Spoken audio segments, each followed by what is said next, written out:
Hello. हाय। सो रीमा जी, सबसे पहले हम आपसे शुरुआत करते हैं। तो आप थोड़ा बताइए कि कैसा रहा आपका क्रिएटिव प्रोसेस इस फिल्म के लिए, किस तरीके की आपने वर्कशॉप्स की? पहले चीज़ तो हम लोग वरुण को ऑन बोर्ड किया। Without Varun there would be no film. He went to Malegaon, सबके साथ बहुत टाइम बिताया, नासिर के साथ, नासिर के दोस्तों, and you know wherever they went, you know all the places that they would hang out in, all of that. So एक तो पहले स्क्रिप्ट की हमने। After that obviously we started with the casting process. उसके लिए हमारे casting directors हैं Nandini श्रीकेंट and कारण मैली। they've done a really terrific job by, you know, because हम चाह रहे थे कि ये शक्ल तो यू नो अपीयरेंस तो थोड़ा मैच होना चाहिए, बट थोड़ा पर्सनालिटी भी मैच होना चाहिए। And after that we crewed up, we got a, you know, there was Swapnil Sonamle who was the DP, Sally White, she did production design. There was Bhavna Sharma who did costumes, there was hair, makeup, wardrobe. All the departments kind of came together and we set this up, yeah. Tiff में female actors, directors आ रहे हैं, producer directors की female teams आ रही हैं। So how do you think कि industry evolve हो रही है इंडिया में भी, और यहाँ पे भी इंटरनेशनल ऑडियंस इवॉल्व हो रही है, that they are interested in watching वो मूवीज़ जो एक फीमेल पर्सपेक्टिव से बताई गई हों? There's definitely been a change, you know, in the last 20 years. And ये सिर्फ I think film world में नहीं है, पूरी दुनिया में हो रही है.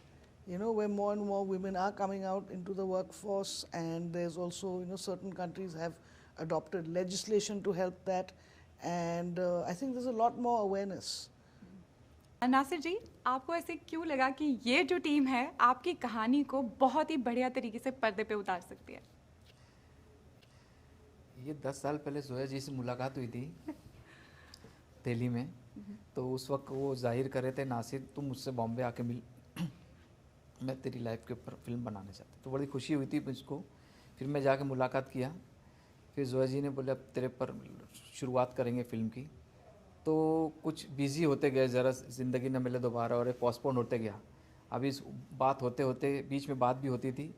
और फिर 5 साल बाद जोया जी ने बोला कि नासिर अभी मैं बिज़ी हूँ, तो अभी मैं बना नहीं सकती, तू किसी दूसरों के साथ बना ले फिर। तो उस बीच में मेरे पास अजीज़ मिर्ज़ा, कुंदन शाह और 2 कंपनी और आई मेरे पास बोलने के लिए। तो मैंने उनको बोला कि मैं तो बनाना नहीं चाहता।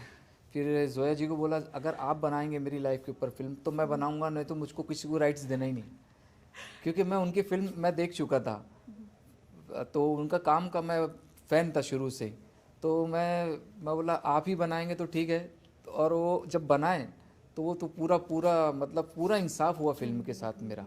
जो मैं सोचता था कि ये प्रोडक्शन ही, ये फिल्म जोया जी कंप्लीट कर पाएंगे इसको, तो वो वाकई में वैसा हुआ। तो लास्ट में उसके 5 साल बाद भी जोया जी ने बोला अब शुरू करें फिल्म। तो उन्होंने ये बोला मुझको कि नासिर तेरे सब्र की वजह से ही पिक्चर बनी। How beautiful. तो बड़ी खुशी हुई कि यार अब शुरू तो हुई, और शुरू हुई कंप्लीट और बहुत अच्छी हुई। ब्यूटीफुल। शशांक, आपने अपने कैरेक्टर के लिए प्रिपेयर कैसे किया और आपका प्रोसेस कैसा रहा पूरा? ये बहुत ही भारी प्रश्न है। एक लंबा होता है प्रोसेस। समझना होता है इंसान को, उसकी ज्योग्राफी को, उसकी बोली को, वो क्या खाता पीता है, क्यों रोता है, क्यों हंसता है, उसकी सरलता को, नरमता को, उसके दिल की, वो क्यों अच्छा दोस्त है। तो ये सब हिस्से होते हैं जो इंसान बनाने की कोशिश करता है, और इन हिस्सों को जोड़ने में 10 लोग होते हैं जो तुम्हारी मदद करते हैं।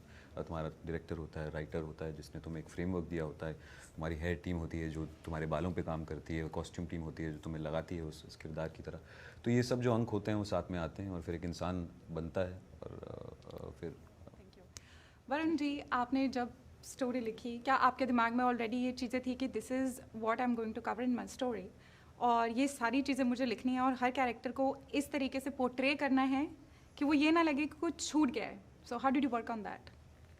तो वो शुरुआत से वही कोशिश थी कि जितने भी किरदार हैं मालेगांव में जिन्होंने फिल्में बनाई हैं मिलकर नासिर के साथ, तो वो सबके साथ एक हम पूरी तरह से इंसाफ करें, सबको पूरी तरह से हम समझ पाएँ।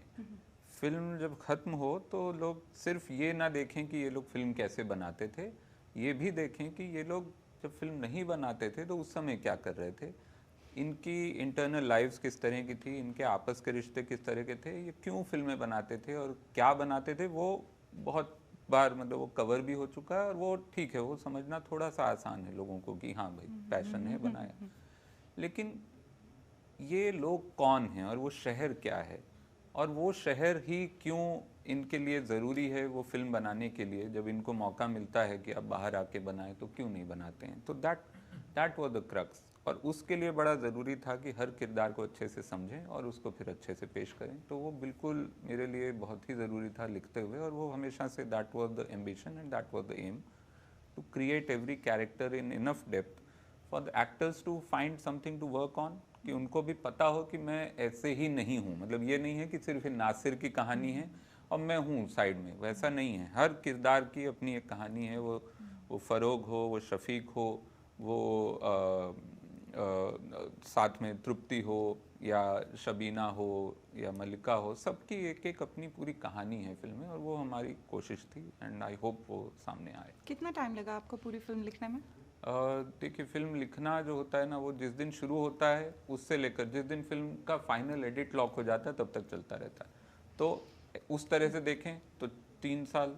अगर सिर्फ राइटिंग कितने घंटे में बैठा या कितनी देर कितने दिन में कंप्यूटर या अपने स्क्रिप्ट सॉफ्टवेयर के सामने बैठा, उसमें भी मैं 1 साल तो कहूँगा कि 1 साल में multiple drafts, because Zoya and Reema are amazing that way, they give great feedback. मतलब जब पहला ड्राफ्ट लिखा और पहला ड्राफ्ट जब राइटर ख़त्म करता है ना, उसको लगता है कि मैंने तो दुनिया जीत ली है, अब इसमें कोई क्या ही बोलेगा, ये तो मैंने आग लगा दी पेपर पे। और फिर वो ऐसे फीडबैक आते हैं तो लगता है हाँ ये तो सही बोल रहे हैं, ये तो मैंने ध्यान ही नहीं दिया है। तो करते करते बहुत सारे ऐसे ड्राफ्ट होते रहे। So I think eventually 6-7 draft हुए होंगे, जिसमें कि which took over a year, maybe 16 months, इतना वक्त लगा। Thank you very much, guys.